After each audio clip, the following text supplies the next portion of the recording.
Welcome back. రైట్గా మనతో YSR Congress party నుంచి బండి పుణ్యశైలి గారు ఉన్నారు, వారితో మాట్లాడదాం. పుణ్యశైలి గారు, గుడ్ ఈవినింగ్ అండి. సో లోకల్ బాడీ ఎలక్షన్స్కి జగన్మోహన్ రెడ్డి గారు వైకాపా క్యాడర్ని, నాయకుల్ని సిద్ధం చేస్తున్నారా లేకపోతే భయపెడుతున్నారా? సార్, ముందుగా మీకు ప్యానల్ సభ్యులకు, రాజ్ న్యూస్ వీక్షకులకు నా హృదయపూర్వక నమస్కారం సార్. సార్, ఇందాక అనలిస్ట్ గారు చాలా బాగా జగన్మోహన్ రెడ్డి గారి మాటలకి వక్రభాష్యం చాలా గొప్పగా చెప్పారు. కానీ సార్, మా పార్టీ అధినేత మాకేం చెప్పాలి, మాకేమి ఏ రకంగా దిశ నిర్దేశించాలి అని కృష్ణాంజనేయులు గారిని ఎవరు సలహాలు అడగలేదు సార్. ఇదైతే వాస్తవం. అనలిస్ట్ కాబట్టి వారు చెప్పారండి సజెషన్స్ మీకు. సార్, అనలిస్ట్ అయినా కూడా అనలిస్ట్ గారుగా చెప్పాలి సార్. ఒక పార్టీని మీదేసుకుని మాట్లాడే వ్యక్తిగా మాట్లాడకూడదు. నాకైతే అదే అనిపించింది. అయితే సార్, నేనైతే వారి మాటలకు నేనైతే ఇంతవరకు అడ్డం రాలేదు. వారి ఎక్స్ప్లెనేషన్ పూర్తిగా విన్నాను కాబట్టి నా ఎక్స్ప్లెనేషన్ కూడా పూర్తిగా వినాలా. ఓకే సార్, ఇప్పుడు మా నాయకుడు మేనిఫెస్టోని భగవద్గీతగా, ఖురాన్గా, బైబిల్గా దాన్ని భావించి ఖచ్చితంగా మనం మరి దాన్ని అమలు చేశాము అని ధైర్యంగా చెప్పాలి. సిద్ధం సభలు అని చెప్పారు. సిద్ధం సభల్లో అయినా, ఇప్పుడైనా, ఈ రోజైనా సూపర్ 6 సూపర్ ఫట్ అన్నంత దారుణంగా అయితే మాత్రం జగన్మోహన్ రెడ్డి గారి మేనిఫెస్టో ప్రజల్లోకి వెళ్ళాల. అద్భుతంగా వెళ్ళింది. ఆ మేనిఫెస్టోని ప్రజల వద్దకే ప్రభుత్వం అనేటటువంటి కాన్సెప్ట్లో సచివాలయ వ్యవస్థను తీసుకొచ్చారు, వాలంటీర్ వ్యవస్థను తీసుకొచ్చారు. వాలంటీర్లు వాళ్లే కదా ఇచ్చేసింది అండి. అసలు ఆ వ్యవస్థలో ఉన్నటువంటి వాళ్ళకి ఇప్పుడు అధికారంలో ఉన్నటువంటి ప్రభుత్వం 10,000 ఇస్తామని డప్పు కొట్టి వచ్చిన తర్వాత వ్యవస్థే లేదు అని సీఎం గారు, డిప్యూటీ సీఎం గారు మాట్లాడారు. మరి ఆ మాటలు మరి మీకు తెలియదు. అవును. గోని సంచులకి ఎత్తుకునే ఉద్యోగాలు అని అడిగారు. మరి ఆ గోని సంచులు ఎత్తుకునే ఉద్యోగాలు ఇవ్వడానికి కూడా ఈ రోజున మరి కూటమి ప్రభుత్వానికి మరి ధైర్యం లేదు, సాహసం లేదు. ఏం మాట్లాడతారు సార్, నాకు అర్థం కాదు. ఈ రోజు ఆయన చెప్తా ఉన్నారు సిపిఎస్ ఏమన్నా రద్దు చేశాడా, ఇంకా ఇతరత్ర 2-3 విషయాలు. ఏ గవర్నమెంట్ అయినా జగన్మోహన్ రెడ్డి గారికి వచ్చింది నాకు అర్థం కాని విషయం ఏంటంటే సార్, 40 ఇయర్స్ ఇండస్ట్రీ ఉన్నటువంటి చంద్రబాబు నాయుడు గారే ఈ రోజుకి ఆయన్ని తలుచుకోగానే గుర్తొచ్చేటటువంటి ఒక పథకం టక్కుని చెప్పాలా. మేం చెప్తాం గౌరవంగా, చంద్రబాబు నాయుడు గారి పేరు చెప్పగానే ఒక పథకం టక్కుని గుర్తుకు రావాలి.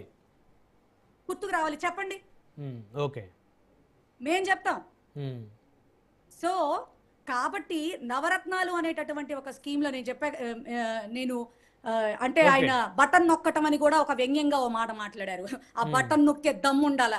ఆ బటన్ నొక్కే దమ్ము లేక 2 ఏళ్లలోనే 3,30,000 కోట్ల రూపాయల అప్పు చేసి జగన్మోహన్ రెడ్డి గారు 5 ఏళ్లలో చేసినటువంటి అప్పే మరి 2 ఏళ్లలో చేసింది కాక సూపర్ 6 అమలకి మరి అచ్చెన్నాయుడు గారు ఒక రకంగా, సీఎం గారు ఒక రకంగా, డిప్యూటీ సీఎం గారు ఒక రకంగా, మరి ఎలక్షన్స్ కి ముందు ఏదో అనుకున్నాం, ఎలక్షన్స్ వచ్చిన తర్వాత ఖజానా చూస్తే మరి గుండెలు అవిసిపోతా ఉన్నాయి, ఏమీ చెయ్యలేకపోతున్నాం. ఈ మాటలు ఎప్పుడు కూడా జగన్మోహన్ రెడ్డి గారు చెప్పలే. ఆయన దమ్ము ధైర్యం ఉన్నటువంటి నాయకుడే. ఇందాక ఇంకోటి కూడా అన్నారు ఆయన, అంటే అసలు అందుబాటులో ఉండాలి కదా. అసలు ప్రతిపక్ష నాయకుడు ఎందుకు అందుబాటులో లేడండి? వారానికి 4 రోజులు విజయవాడలో అందుబాటులో ఉండి ప్రతి సమస్య మీద స్పందిస్తూ ఉంటేనే కూటమి వాళ్ళ కూసాలు కదులుతున్నాయి.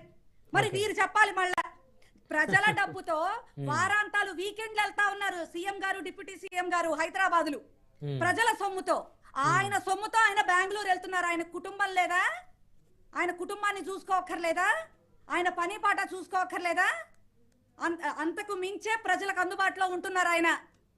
మనం ఏదో చెప్పేసేస్తే అదేదో అయిపోతుంది అన్నట్టుగా అనుకుంటే చాలా ఇది సార్. ఈ రోజున జగన్మోహన్ రెడ్డి గారే నయం అని గ్రౌండ్ లెవెల్లో, ఎందుకంటే ఇక్కడ 2 సార్లుగా కార్పొరేటర్గా గెలవటం కావచ్చు, ప్రజలతో ఈ రోజుకి మేము ఆ లెవెల్లో మేము అక్కడ ప్రజలతో మేము మమేకం అవుతూ ప్రజల్లోకి మేము వెళ్తూ ఉండటం కావచ్చు. కృష్ణాంజనేయులు సార్ని మాతో రమ్మనమని చెప్పండి, మేము తీసుకెళ్తాం మా వార్డుల్లోకి.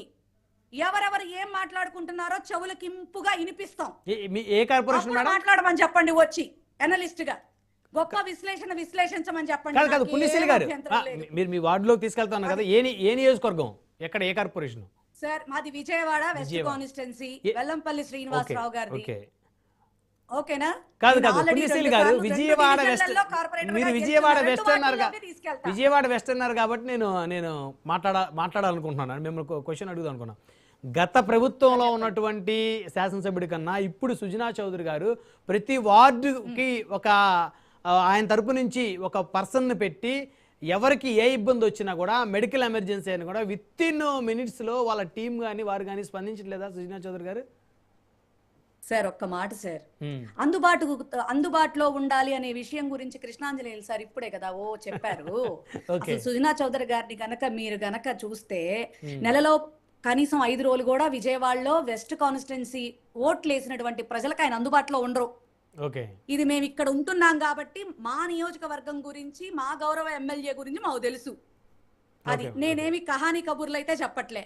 అంటే ఆయన లేకపోయినా కూడా పనులు జరుగుతున్నాయా లేదా మేడం? సార్ ఒక్క మాట, ఏం పనులు సార్ నాకు అర్థం కాదు. ఆయన ఒక ట్రస్ట్ పెట్టుకున్నారు సార్. ఆ ట్రస్ట్ కి మీకు ఇంకా తెలియదు సార్, ఒక ఆయన వచ్చి ఎలక్ట్ అయిన దగ్గర నుంచి అంటే 2024 కదా సార్, అప్పటికి అంటే మేము ఈ సంవత్సరం 2026 మార్చి 17న మా సెకండ్ టర్మ్ అనేది పూర్తయింది యాజ్ ఏ కార్పొరేటర్స్ మాది. ఆయన అంటే ఆయన బీజేపీ, ఇక్కడ ఉన్న వాళ్ళందరిలో కూడా అంటే కొంతమంది టీడీపీ అలా ఉన్న వాళ్ళు ఉన్నారు కదా సార్, వైఎస్ఆర్సీపీ కార్పొరేటర్స్ కదా.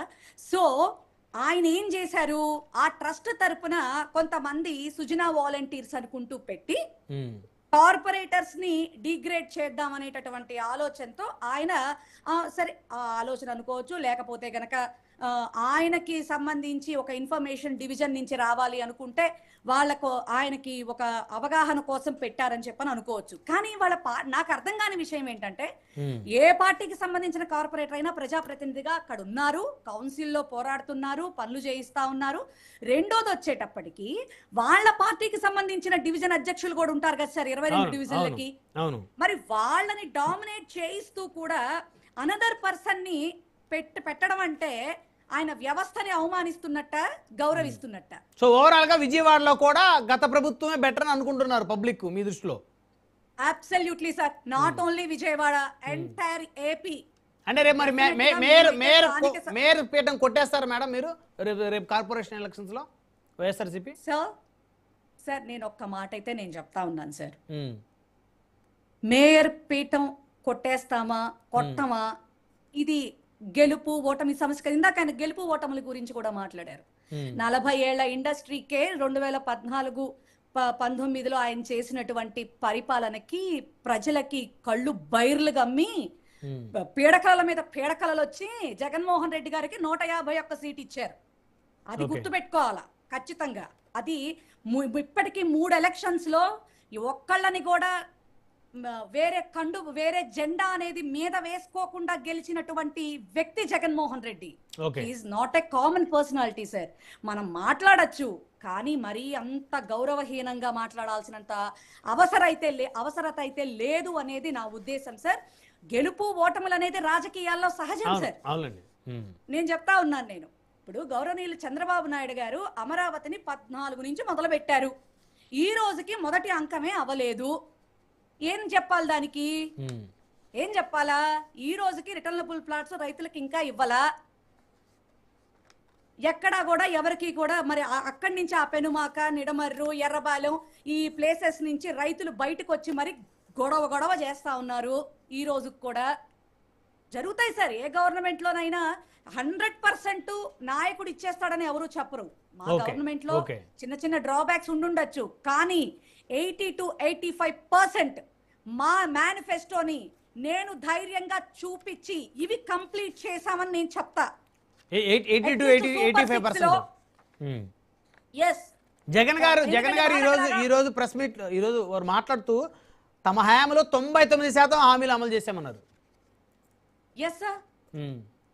ఆయన ఇప్పుడు సార్ నేను క్యాజువల్ గా చెప్పాను, మా నాయకుడి కంటే మాకేం ఎక్కువ తెలియదు కదా.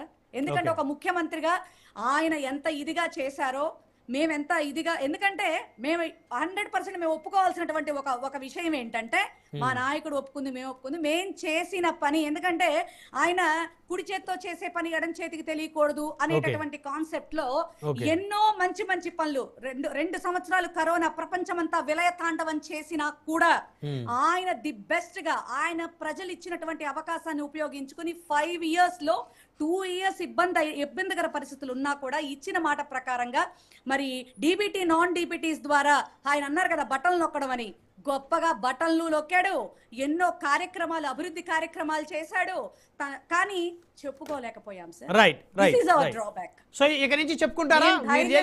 మీరు చేసిన మంచి పనులని ఇక నుంచి చెప్పుకోండి, మరి ఎలక్షన్స్ రాబోతున్నాయి కదా. ఖచ్చితంగా సార్. 10 రూపాయలు పనిచేసి 100 రూపాయలు బిల్డప్ ఇచ్చుకుంటున్నటువంటి చంద్రబాబు నాయుడు గారిని ఇప్పటికి కూడా మేము ఆదర్శంగా తీసుకోపోతే ఎట్టండి? ఆ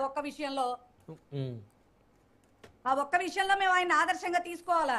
10 రూపాయల పనికి. ఎందుకంటే అమరావతిలో ఏం లేకపోయినా అమరావతి ఆవకాయ, అమరావతి బీరకాయ అనుకుంటూ కార్యక్రమాలు, లేకపోతే కనుక వైజాగ్ లోకి వెళ్ళేమో యోగాంధ్ర అని చెప్పని అలాంటి కార్యక్రమాలు, మాకు అవన్నీ చేత కావట్లేదు సార్. మాకు ప్రజల సొమ్ముని ఎక్కడ ఆయన వేస్ట్ చేయలేదు. వన్ బై వన్ మాట్లాడదాం మేడం, పుణ్యశైలి గారు, 1 by 1 మాట్లాడదాం. మనతోటి తెలుగుదేశం పార్టీ నుంచి విజయకిరణ్ గారు ఉన్నారు, వారితో మాట్లాడదాం. విజయకిరణ్ గారు.